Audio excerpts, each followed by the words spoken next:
Hi hello இன்றைக்கி இந்த வீடியோவில் வந்து பார்த்திங்க அப்படின்னா ரொம்ப ஒரு பழமை வாய்ந்த ஒரு கோயிலுக்கு தான் வந்து நாங்கள் இன்றைக்கி போயிருந்தோம். இந்த வீடியோ மூலிமா நான் உங்களையும் கூட்டிகிட்டு போகிறேன் அந்த கோயிலுக்கு. ரொம்ப சக்தி வாய்ந்த ஒரு கோவில், ரொம்ப பழமையான கோவில்னு சொல்லலாம். கிட்டத்தட்ட ஒரு 50 வருஷத்துக்கு முன்னாடி இருந்தே இந்த கோயில் இருக்குதுன்னு சொல்லியிருக்கிறாங்க. இந்த கோயில் எங்கே இருக்குது, எப்படி போகணும் அப்படின்னு பார்த்தீங்கன்னா, மதுரையிலேருந்து புதுக்கோட்டை போகிற வழியில், மதுரையிலேருந்து அடுத்து மேலூர், திருப்பத்தூர், திருமயம் தாண்டி வந்து பார்த்திங்கன்னா நம்மனசமுத்திரம் சொல்லியிருக்கோம். நம்மனசமுத்திரத்துலேருந்து லெஃப்ட் சைடில் பேரையூர் போகிற ரோடு இருக்கும்.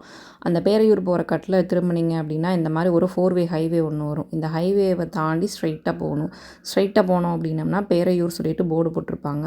அந்த பேரையூர்லேருந்து ஒரு மேக்ஸிமம் ஒரு 2 கிலோமீட்டருக்குள்ளேயே அந்த கோயில் இருக்கும். இது என்ன கோயில் அப்படின்னு வந்து பார்த்திங்கன்னா நாகநாத சுவாமி திருக்கோயில் அப்படின்னு சொல்லிட்டு.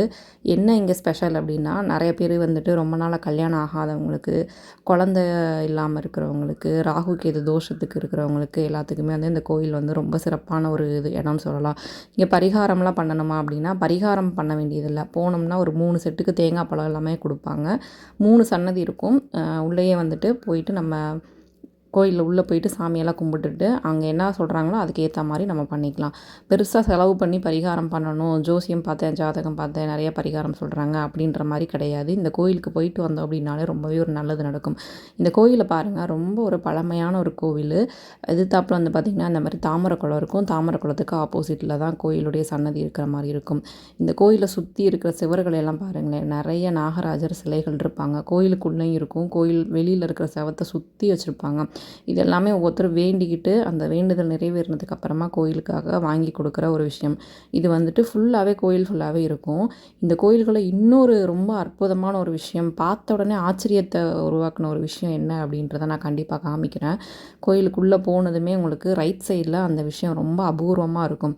இந்த கோயில் நாகநாத சுவாமி கோவில். இந்த கோயிலில் இருக்கிற தென்னை மரத்தை பாருங்கள், ரொம்ப அழகாக பார்க்குறதுக்கு ஆச்சரியமாக அதிசயமாக இருக்கிற மாதிரியான ஒரு அமைப்போட ஒரே ஒரு தென்னை மரம் இருக்கும்.